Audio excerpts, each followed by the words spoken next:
actualidad, espectáculos, negocios, deportes, todo en TV Radio Miami, la nueva televisión.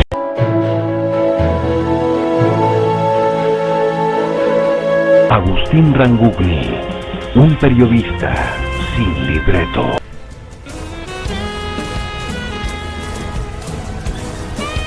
Bien, muchísimas gracias.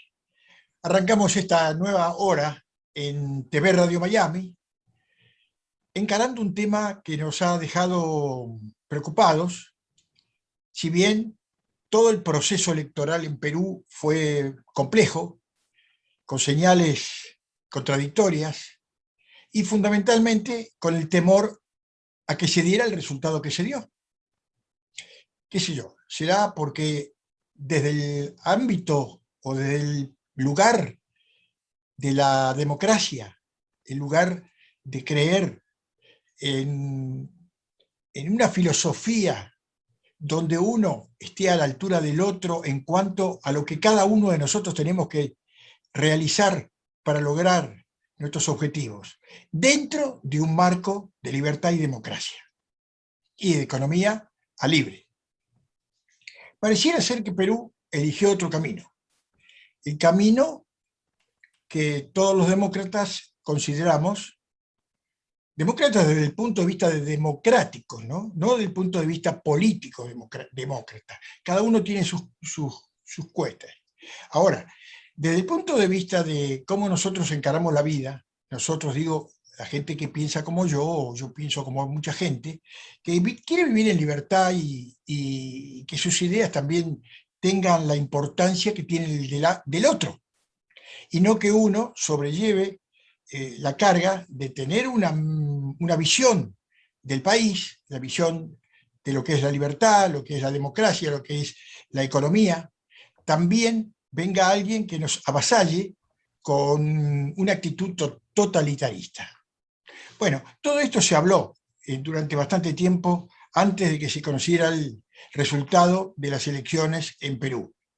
Hubo mucha tensión, hubo mucha duda, mucha inquietud, sobre todo cuando después de los resultados, se fueron consumiendo los días, varias semanas, y no se sabía quién era el nuevo presidente de Perú. Ahora ya lo sabemos. ¿Qué podemos esperar de Pedro Castillo?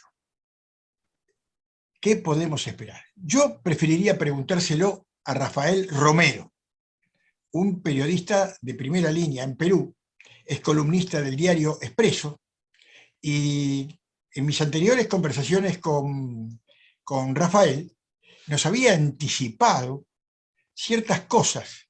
Algunas pasaron y otras pueden pasar de acuerdo a la situación, a la visión que uno tiene de quién es Pedro Castillo. Pero vamos a hablar con Rafael. Rafael, bienvenido, ¿cómo te va? Un gusto de saludarte. Agustín, un gusto. Desde Lima te envío un fuerte abrazo, y los amigos acá en Lima que te siguen también te transmiten ese abrazo fraterno, y un especial saludo a tu audiencia en Miami y en todo el mundo. Muchísimas gracias, Pedro. ¿Estás preocupado, Pedro? Hay una preocupación relativa, más que nada vigilancia y observancia frente a un Pedro Castillo que incluso de repente no juramente el 28 de julio como es tradicional, sino que podría pasar al 29 o 30, porque hay la posibilidad de que él juramente en la Pampa de la Quinua, en Ayacucho, donde se dio una batalla por la independencia de Perú y un gran sector de América Latina. Incluso esa preocupación se transmite a este tipo de fechas, porque el 28 de julio tradicionalmente el presidente juramentaba. Y si todavía está en la posibilidad de que sea 29 o 30, entonces se van rompiendo no solo los plazos, sino las tradiciones. Y vigilancia sobre todo por la libertad de prensa, ya que, por ejemplo, un colega peruano, un colega mío, Beto Ortiz de Willax TV, ha tenido que viajar a México porque el acoso, la persecución y una serie de denuncias en la fiscalía vinieron precisamente por la presión de los sectores de Pedro Castillo, y el mismo Pedro Castillo con uno de sus abogados y colaboradores, el señor Palacín, le enviaron una carta amenazadora. Si bien Palacín ha dicho que no, que la presión ha sido muy fuerte de la gente, salió a solidarizarse con Willax TV, sin embargo, Beto Ortiz dijo: no me voy a prestar a un circo de la fiscalía, ya que esta fiscalía es una fiscalía vizcarrista y es una fiscalía de Sagasti y por tanto Caviar, y Beto Ortiz en este momento se encuentra en México. Desde aquí le enviamos ese abrazo y estamos seguros que tiene toda la razón de no prestarse a un circo totalitario que ya se comienza a vislumbrar. A mí me preocupan todos los gestos que fui acumulando unos cuantos, ¿no? Y uno de ellos que tiene que ver con un título tuyo, donde haces una pregunta: ¿libertad de prensa o dictadura caviar? Si Así me lo es. podés aclarar un poco, yo puedo repreguntarte, porque ahí estaría mi inquietud. Sí, yo quiero decirle a tu audiencia que efectivamente hay una dictadura caviar y se conoce al sector caviar como esa izquierda rosada, le decimos también criollamente rabanitos, ya que son rojos por fuera y blancos por dentro, que suele tener ONGs y que suele estar en las embajadas, incluso en tiempos de pandemia y distanciamiento, pero siempre iba a las embajadas, tomaba whisky y comía caviar.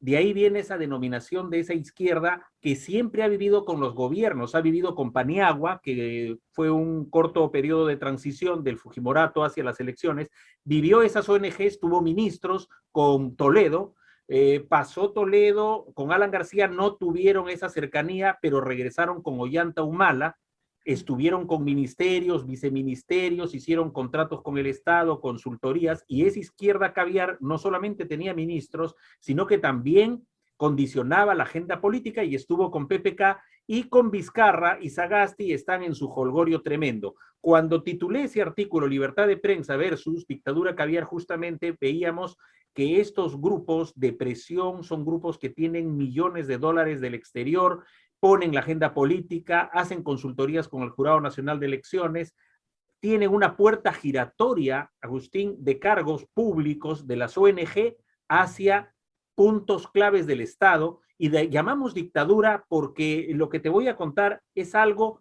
que quizás no se ha reflejado mucho en el exterior y que tu medio de comunicación lo puede hacer. Tenemos una Junta Nacional de Justicia creada por Vizcarra, donde la persona que la preside es una magistrada que cumplió el año pasado 75 años. Según las normas, solo hasta los 75 años puede ser funcionaria. Sin embargo, ella hace tiempo cumplió los 75 y sigue estando ahí. Por tanto, sus actos son nulos, son ilegítimos. Por otro lado, tenemos un poder judicial donde a Elvia Barrios tuvo cierta, se ha acusado y la fiscalía no le ha investigado durante año y medio más o menos, dejó ahí en el limbo su investigación porque según uno de los magistrados de los Cuellos Blancos, que fue una organización criminal que se detectó y que están siendo procesados, dijo que Elvia Barrios había tratado de influir para beneficiar a uno de sus hermanos en un juicio. Ese tema fue investigado, fue puesto en la fiscalía y la fiscalía de Zoraida Ábalos no ha hecho nada durante más de año y medio, lo ha dejado sin tocar. ¿Por qué es una dictadura caviar? Porque en la fiscalía solo hay 2 fiscales supremos que se están turnando uno y otro. Ya no hay los demás fiscales que han sido destituidos. Pero esos fiscales supremos tienen mucha cercanía a Vizcarra y han tenido cercanía al régimen caviar, precisamente. ¿Y por qué una dictadura? Porque la OMPE, que es la Oficina Nacional de Procesos Electorales, tiene funcionarios que tienen esa puerta giratoria, que han estado en las ONG o que han estado en otros organismos. Por ejemplo, RENIEC, que es el Registro de Identidad Nacional para los Procesos Electorales, la identidad de todas las personas, también la puerta giratoria es personas caviares que de RENIEC van a la OMPE, de la OMPE van a RENIEC. Y lo que es peor, ¿por qué una dictadura caviar? Porque el Jurado Nacional de Elecciones, que según la Constitución debe tener 5 miembros, ha funcionado durante todo el proceso electoral con 4 miembros y uno de ellos con voto dirimente votaba 2 veces. Por tanto, no hay legitimidad. Ante una pérdida de legitimidad de las instituciones, el proceso electoral realizado en Perú tiene muchas bemoles y muchos cuestionamientos. ¿Y por qué dictadura? Porque hay un grupo de poder y de presión, ya que las ONG presionan a la fiscalía y persiguen a los periodistas que son incómodos. Por tanto, estamos viviendo una dictadura sofisticada, una dictadura muy especializada y una dictadura muy fina en el Perú. Y se van cerrando los espacios y vemos que antes de que llegue Pedro Castillo a la presidencia, ya hay un hostigamiento hacia la prensa independiente. Wow. La Defensoría del Pueblo pronunció como una advertencia a Pedro Castillo y le pidió liderar la política de Estado de lucha contra la corrupción. ¿Qué significado tiene? ¿Es un mensaje concreto? ¿Es una sugerencia? ¿Es producto del temor de que este hombre realmente lleve adelante lo que tantos piensan, que es un corrupto? Has tocado justo una de las instituciones que no mencioné porque es la excepción. De todas las instituciones, OMPE, RENIE, Jurado Nacional de Elecciones, Junta Nacional de Justicia, Poder Judicial, Fiscalía, no mencioné la Defensoría porque en los últimos meses, sobre todo, ha mostrado un distanciamiento del tema caviar. Hay que saludar a Walter Gutiérrez, al doctor, es abogado, quien dirige la Defensoría del Pueblo, y poco antes de julio comenzó a señalar que el Jurado Nacional de Elecciones debía ser lo más transparente posible. Cuando los abogados de Keiko Fujimori reclamaban el padrón electoral, la Defensoría del Pueblo dijo ese padrón electoral es público. Y cuando ha habido otro tipo de temas contra la prensa, la Defensoría ha salido a decir que se respete la libertad de prensa y expresión.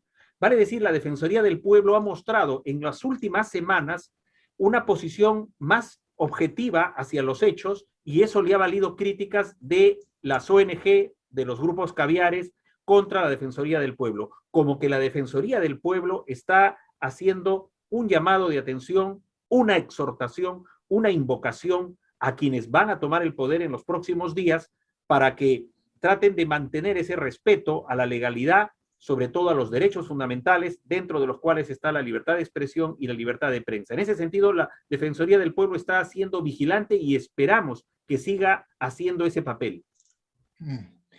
¿Y cuál es la relación con el expresidente Vizcarra? Bueno, el ex todavía es, ¿no? Aunque está preso. Vizcarra, él fue apartado del poder, está preso. Sí. Está en libertad, pero sí muy investigado, está con impedimento de salida del país y está inhabilitado para ejercer cargo público. Su situación es difícil. Sin embargo, la Fiscalía, donde se demostró que él se reunía con una fiscal, Sandra Castro, en un departamento vecino a su casa, a su departamento, y se demostró que un presidente, entonces Vizcarra, no podía tener ese tipo de tratos con una fiscal que investigaba a un caso muy complejo, y esto fue un escándalo, pero también se ha demostrado a través de una serie de audios y de denuncias de una de las secretarias de Palacio que Zoraida Ábalos es muy amiga de Vizcarra y viceversa.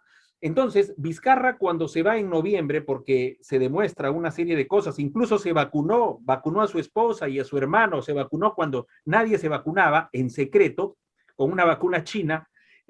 Fue un escándalo. Él ya no está en el gobierno, pero te doy aquí un dato que responde a la pregunta: ¿qué pasa con Vizcarra? Él candidateó con un movimiento Somos Perú muy cuestionado y con un señor Daniel Salaverry. ¿Quién fue Daniel Salaverry? Candidato a la presidencia de Somos Perú, pero ni siquiera han sacado 3%, han fracasado en la primera vuelta y Vizcarra ya no pudo ser congresista. Él estaba en la lista al Congreso. Con todos los escándalos, Vizcarra ya no puede ser congresista. ¿Pero qué ha pasado? Con Pedro Castillo, ¿quién se reúne, estimado Agustín? El señor Daniel Salaverry, que fue el candidato a la presidencia con Somos Perú, y en la lista número 1, el puesto 1 para parlamentario era Vizcarra. La verdad es que nosotros podemos especular y analizar de que la presencia del señor Daniel Salaverry con Castillo es una presencia como si fuera la de Vizcarra, porque Vizcarra y Daniel Salaverry han hecho muy buenas migas, y además hay ahí una influencia de Vizcarra sobre el poder. Incluso ha trascendido que Vizcarra, Salaverry tratan de presionar a Castillo para tener determinados ministerios. Entonces, Castillo va a ser un grupo, un gabinete, seguramente con distintos componentes de distintos partidos, pero Cerrón, que es el dueño del partido de Perú Libre, que es el fundador, seguramente también está pidiendo su cuota, y él sí es un marxista-leninista confeso, convicto y confeso. Por tanto, aquí hay una situación interesante. ¿Por qué le abre la puerta a Pedro Castillo al señor Salaverry? ¿Por qué el señor Salaverry entra y sale como Pedro en su casa y declara y como si fuera una cuota de poder de Vizcarra? Lo cual nos demuestra una situación de vigilancia también sobre Pedro Castillo, ya que Vizcarra ha estado comprometido en una serie de denuncias y cercanía al Club de la Construcción en el Perú y al tema de Odebrecht. Pedro Castillo nunca se ha manifestado contra Odebrecht. Entonces, la situación es que Vizcarra, si bien no tiene en este momento la posibilidad de ser parlamentario, sin embargo, todavía tiene cuotas de poder. Castillo tiene propuestas de cambios estructurales en el Perú. ¿Por dónde crees que va a empezar? Sí, hay un plan de gobierno de Perú Libre, el que se hizo el año pasado y es el que fue inscrito en el Jurado Nacional de Elecciones, fue presentado, pero ante las críticas, ya que es un plan muy pegado a una izquierda radical, lo que hizo para las elecciones, para ganar en segunda vuelta, hizo Castillo y Perú Libre, es sacar una especie de mini plan de menos páginas y donde maquilló muchas cosas. Sin embargo, con ese plan incluso más chico, un plan mínimo, más maquillado, también plantea cosas estructurales. Lo que está pasando en este momento en el Perú es que quieren hacer la reforma de la Constitución, pero no a través del procedimiento que dice el artículo 206 de la Constitución de 1993, sino que quieren ir ellos a una asamblea constituyente, lo cual va contra la propia Constitución, ya que la Constitución solo establece de manera pétrea una forma de reforma que es a través del 206, a través de modificaciones en el Congreso de la República. Pero el primer elemento estructural que plantean la gente de Perú Libre y de Castillo es la Asamblea Constituyente, como está en el caso de Chile, donde una persona mapuche preside esta convención constituyente y que en 9 meses debe dar una constitución para Chile. También ha planteado Pedro Castillo una nueva constitución en el Perú, lo cual es básicamente una posición tremendista, es, si se quiere, una posición más que nada, se puede decir un capricho, porque en realidad, si uno quiere mejorar las cosas en el Perú, no necesariamente es hacer una asamblea constituyente. Puede reformar algunos artículos y se puede marchar muy bien, tranquilamente. Entonces, lo que sucede aquí es que el primer elemento estructural va a ser la asamblea constituyente. Pero aquí viene una confusión, estimado Agustín, que te quiero reflejar y que la audiencia pudiera sopesar. Castillo es un hombre que está generando mucha confusión. El proceso electoral en sí generó confusión. Incluso Cerrón, hay un doble discurso. A veces dicen una cosa un día y al día siguiente la cambian. Cerrón igual ha retrocedido en varios elementos, en otros no. Castillo lo propio. La esposa de Castillo es cristiana, es evangélica. Cajamarquina, que ya va a estar al lado de él para estar en Palacio de Gobierno. Y él es marxista-leninista, ateo, pero después dice soy católico. Una mañana se va a orar como protestante, evangélico, y otra mañana se va como católico. Es una milanesa. Es una confusión tremenda. Por otro lado, llama a gente que ha estado con Toledo, a gente que ha estado con Humala. Humala, el expresidente de Perú, ya es consejero en la sombra de Pedro Castillo. Entonces, ¿qué cambios puede ofrecer Pedro Castillo si tiene al lado a Daniel Salaverry, vocero de Vizcarra, si tiene al lado a Ollanta y si tiene al lado a exministros de Toledo? Entonces, ahí hay una gran confusión. No sabemos cómo pretende los primeros 100 días gobernar Castillo, seguramente con una estrategia de mostrar un rostro más afable, pero después van a ir sacando las garras, claro, cuando no, la división interna, ¿no?, entre ellos. Ahora, ¿estás seguro de que va a gobernar Pedro Castillo? ¿O hay personajes que muchos conocemos, que de repente visualizamos que pueden estar? Se habla de varios nombres con trayectoria en la política peruana, pero es una indefinición. ¿Tú qué crees? Sí, yo creo que Pedro Castillo está maniobrando, está amagando para tener una cuota de poder más directa. Pero hay un Pedro Castillo que declara frente a los medios de comunicación y un Pedro Castillo distinto en la praxis política. Incluso en la campaña, cuando decían, oiga, usted pertenece a un partido marxista-leninista, maoísta, y Cerrón es un hombre vertical, totalitario, formado en Cuba, es médico recibido en Cuba y ha estado con Chávez. Entonces él dijo, el señor Cerrón, ustedes no lo van a ver ni como portero, dijo Castillo. Y después nos enteramos de una serie de reuniones tras bambalinas entre ellos. Sin embargo, Castillo está armando una cuota de poder, pero aquí viene algo que es delicado. Yo creo, y las evidencias están ahí, de que hay muchos tótems, hay varios factotum detrás de Pedro Castillo, y no se descarta la presencia internacional. Cerrón tiene su cuota de poder, él es el secretario general del partido y fundador del partido y el que hizo el verdadero plan de gobierno con el que se presentó al jurado de elecciones. Cerrón es un hombre marxista-leninista. Castillo quiere disimular algunas cosas, pero en el camino la influencia de Evo Morales se está marcando, la influencia de Maduro también se está marcando y está dentro de la órbita de Nicaragua con Daniel Ortega, de una Cuba que si bien ha habido marchas de protesta, han acallado esas protestas.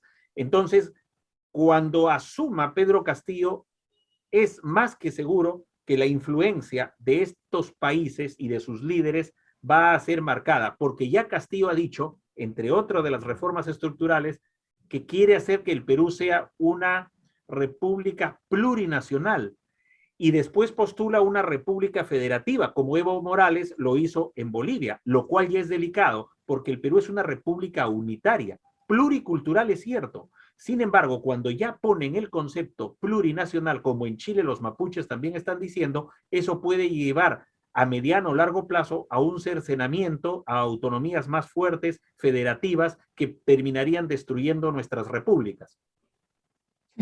Y lo decís muy bien, porque evidentemente la mejor etapa de Perú fue con una economía libre, una economía sin ataduras ni condicionadas a ideas locas. En este caso, él está proponiendo cambios estructurales en Perú, pero que tienen como base a lo que él considera que es una economía popular con ideología marxista. Esto está bien claro. Él ¿acepta que esta definición de ideología marxista o la rechaza? Sí, él ha sido para las reuniones internas del partido, sí, sus convenciones, sus encuentros y congresos, él asume esa posición de la economía popular de manera muy radical, como están en sus textos. Pero cuando se trata de temas hacia afuera, él asume una posición discordante. Incluso él dijo que el señor director del Banco Central de Reserva se quedara, que tiene cerca de 20 años en el cargo, más de 15 años, y que ha estado con Toledo, con Alan García, con PPK, ¿no? Entonces, este director del Banco Central de Reserva ha tenido un pulso muy bueno para manejar el tipo de cambio, la política monetaria, que no haya déficit fiscal, que se controle la inflación, pero lo ha hecho dentro del modelo neoliberal, el señor Velarde.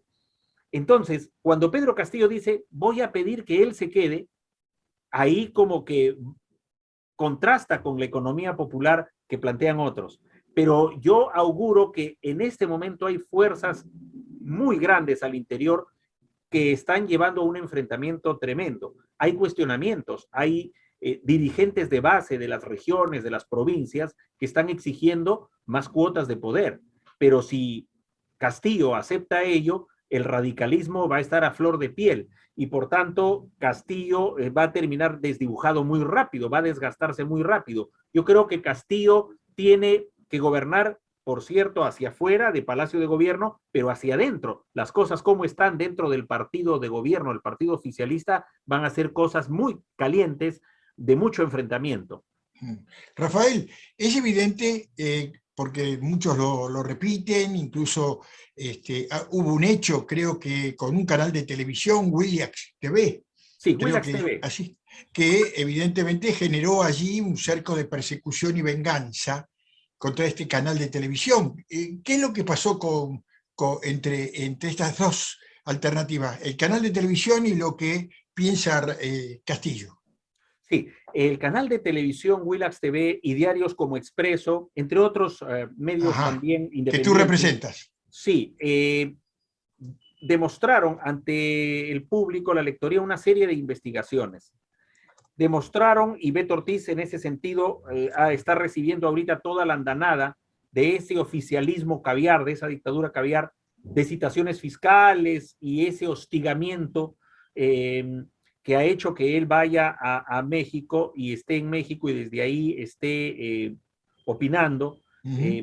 Beto Ortiz, Philly Butters también de Willax TV, Milagros Leiva también de Willax TV, entre otros medios, están recibiendo una presión que también recibió Expreso hace año y medio, 2 años atrás, que fue el primer medio de comunicación que realmente reveló lo que era Vizcarra, y de inmediato también esa dictadura caviar enfiló contra el diario Expreso.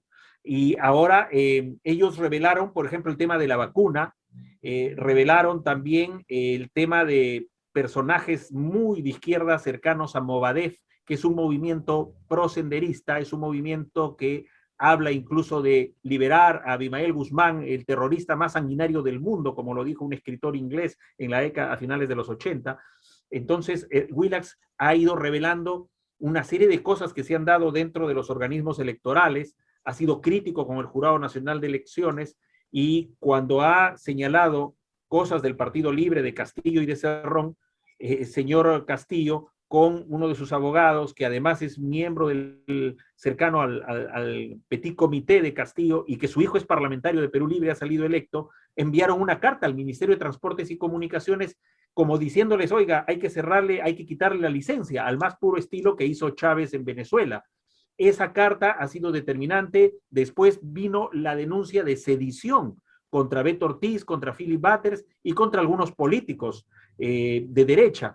Pero eso es descabellado, esto es otra forma de hostilización, y ante ello es que Willax TV se ha puesto más fuerte, está defendiendo los fueros de la libertad de prensa, y te digo, la Federación de Periodistas del Perú, el Colegio de Periodistas de Lima, la Asociación de Reporteros Gráficos del Perú han emitido un comunicado conjunto muy fuerte en defensa de la libertad de prensa y expresión. Igualmente, otro tipo de organismos ya no tan gremiales, sino asociaciones, como la propia IPIS, que en algún momento ha estado cerca a los caviares, también ha dicho un momentito, hay que respetar la libertad de prensa y expresión. Sin embargo, Palacín, que es abogado y muy cercano a Perú Libre y a Castillo, por ahí ha dado entrever ante la presión del público como diciendo, no, ya la carta al MTC ya no va para más, ¿no? Pero es una suavidad. Sin embargo, otros personajes de Perú Libre que han salido electos como parlamentarios y que incluso tienen investigaciones por terrorismo, como el congresista electo Bermejo, ha denunciado a un vocero importante de Keiko Fujimori, lo ha querellado. Entonces, Rospigliosi es uno de los voceros de Fuerza Popular, cercano a Keiko Fujimori, ha dicho que eso es para amedrentar a ese tipo de querellas, la de Bermejo, que es un congresista electo de Perú Libre. Lo que está haciendo con esa querella es ya hostilizar, ir demostrando poder, y que seguramente después del 28, 29 o 30 de julio, cuando ya juramente Castillo, quizás va a haber esta situación de hostilización a la prensa. Como que están todos expectantes. Castillo también está expectando cómo se está manejando el asunto, pero que hay presiones hacia la prensa independiente, las hay, y seguramente van a salir después del 28 de julio. Qué ensalada, ¿no? Qué ensalada, sí, qué complejo todo esto, qué complejo. Ahora, con respecto a Beto Ortiz, ¿con qué herramientas, con qué elementos, con qué pruebas pueden acusarlo de un supuesto delito de lavado de activos? ¿Qué hay detrás de esta acusación? ¿Por qué? Ya se han manifestado algunos juristas. Beto Ortiz, antes de salir para México, en una conferencia de prensa con algunos directivos de Willax TV, con colegas periodistas como Milagros Leiva y Philly Butters y su abogado Luis Lamas Pucho, dieron una conferencia de prensa hace unos días, y ahí explicaron los pormenores donde todo esto es descabellado, es un montaje, ahora incluso a dos congresistas electos, al congresista Montoya, que es de la Marina de Guerra del Perú, en situación de retiro, almirante, y Cueto Acerbi, que también es congresista de Renovación Popular, es un partido de derecha, es un partido de Rafael López Aliaga, Renovación Popular, que casi pasa la segunda vuelta, pasó Fuerza Popular de Keiko Fujimori, pero es un partido que ha venido haciendo muchas marchas en defensa del modelo neoliberal, en defensa de la Constitución sobre todo. Y en esa conspiración supuesta, entre comillas, la Fiscalía y los agentes de Cerrón y de Castillo, sus voceros, hacen presión mediática diciendo que Beto Ortiz, Philly Butters, Cueto Acerbi, Montoya, Willax TV han conspirado porque quieren desconocer los resultados electorales. Ya se dieron recién los resultados electorales. Cuando ellos hacían su análisis político en los medios, no había resultados electorales. Como lo dijo Beto Ortiz, ¿de qué me acusan que yo quiero ir contra los resultados electorales si no hay resultados electorales? Como si hubieran conspirado para hacer un acto de armas, de sedición, cuando ellos no son militares, hay dos exmilitares, pero son parlamentarios electos, y la caviarada destruyó la institución constitucional de la inmunidad parlamentaria y ahora ya no tienen inmunidad por delitos comunes, o sea, ahora la Fiscalía tiene más poder que un congresista y lo puede investigar en cualquier momento. Esa es otra distorsión más que se ha dado con Vizcarra y Sagasti. Fueron fuertes las declaraciones oficiales de la Federación de Periodistas del Perú, que señaló casos muy concretos que una red de izquierdistas se habrían infiltrado en las estructuras de distintas organizaciones del poder peruano. ¿Esto está vinculado con lo de este periodista que acabamos de nombrar? Sí, ¿Beto Ortiz?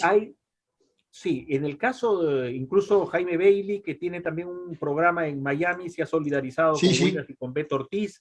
Hay un andamiaje muy terrible, gente que estuvo muy ligada a Odebrecht y que son columnistas de un importante medio de comunicación como El Comercio. El Comercio se dio cuenta y quiso como sacarlos, ha podido sacar algunos, pero El Comercio tiene muchos cuestionamientos porque algunos de sus ejecutivos y accionistas, algunos de ellos, de Grañe Montero, una constructora que fue socia y estuvo muy consorciada con Odebrecht.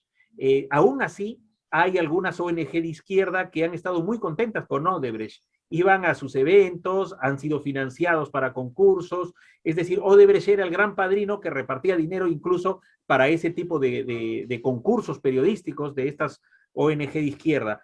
Y lo que es más, después de la guerra contra Sendero Luminoso, de la lucha contra el terrorismo, estos grupos de presión, estas ONG que se infiltraron con Paniagua y Toledo y tuvieron ministerios, formaron una comisión de la verdad, de corte marxista. Esa comisión de la verdad les dio poder, experiencia dentro de la administración pública y después comenzaron a crecer mucho más rápido. El propio Sagasti tiene una ONG que la fundó en 1980. Hay IDL, Proética, Transparencia, todos muy bien aconchavados con distintos gobiernos.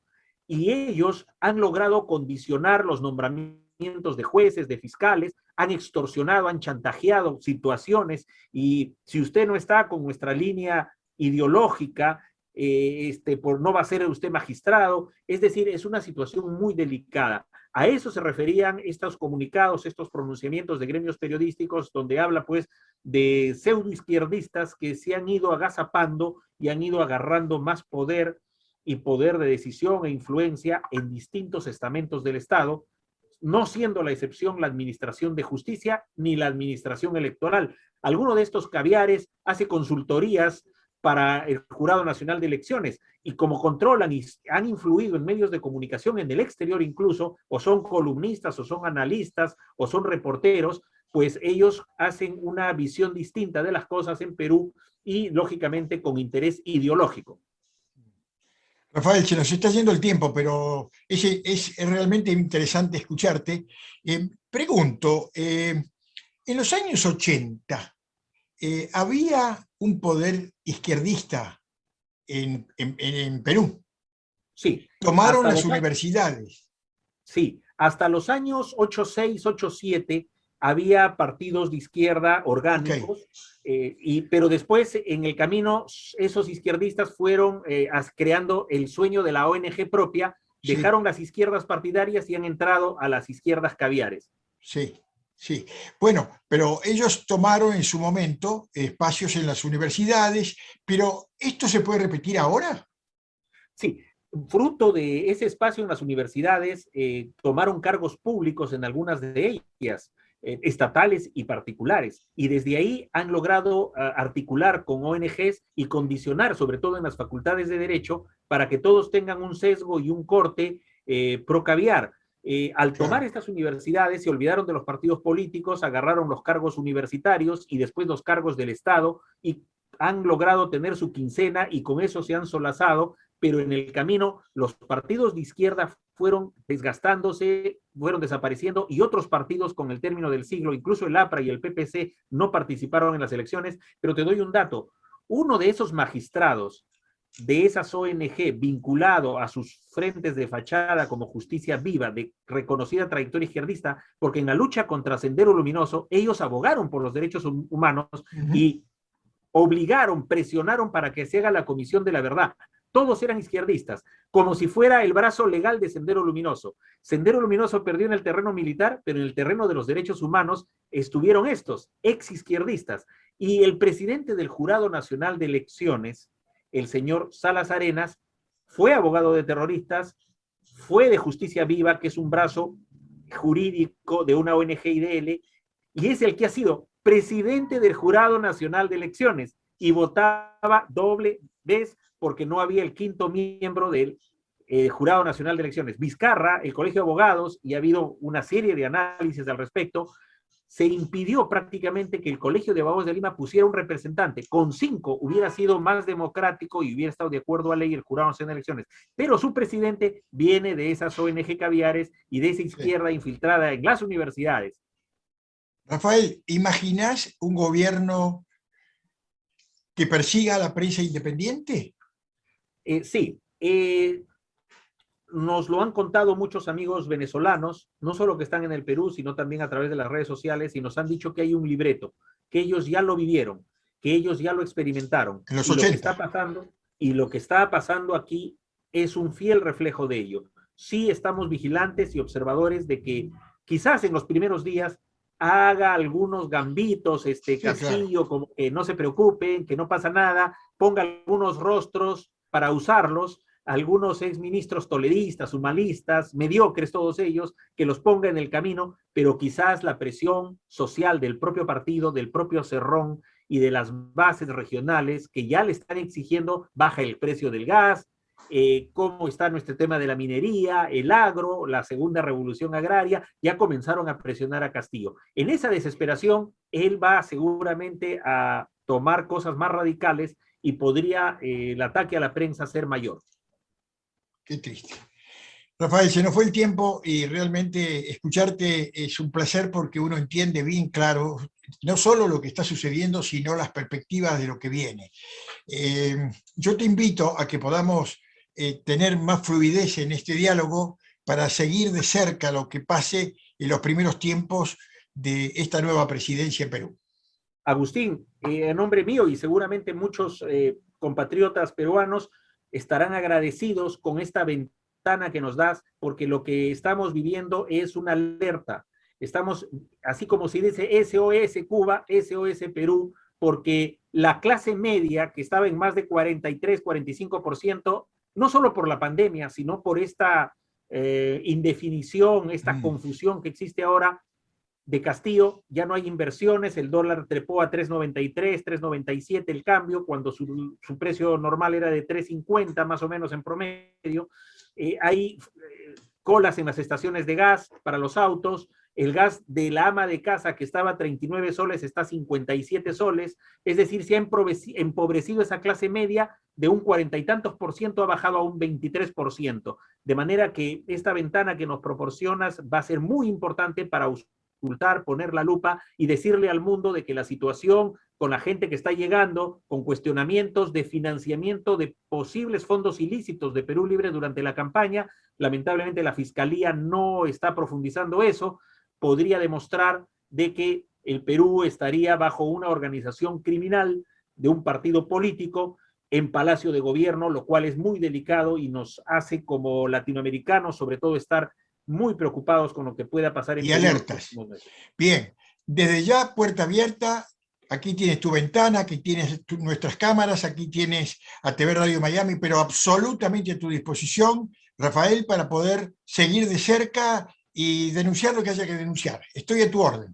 Bien, muchas gracias, Agustín. Un abrazo y muy contento de poder analizar la política peruana, que es estratégico de lo que pasa en América del Sur. Así es. Porque así hay muchas cosas que se están dando y que Perú parece un laboratorio también de influencias de grandes corporaciones y los hegemones o la influencia geopolítica de grandes potencias que seguramente están apoyando a Cerrón y a Castillo con otro tipo de intereses. Habrá que dedicarle un tiempo a repasar la historia de Perú en los años 80 para saber qué puede volver a repetirse. Muchísimas gracias, Rafa. Un gran abrazo. Mucho gusto. Hasta la próxima. Uno de los periodistas más importantes de Perú. Es columnista del diario Expreso. Hacemos la pausa y venimos enseguida.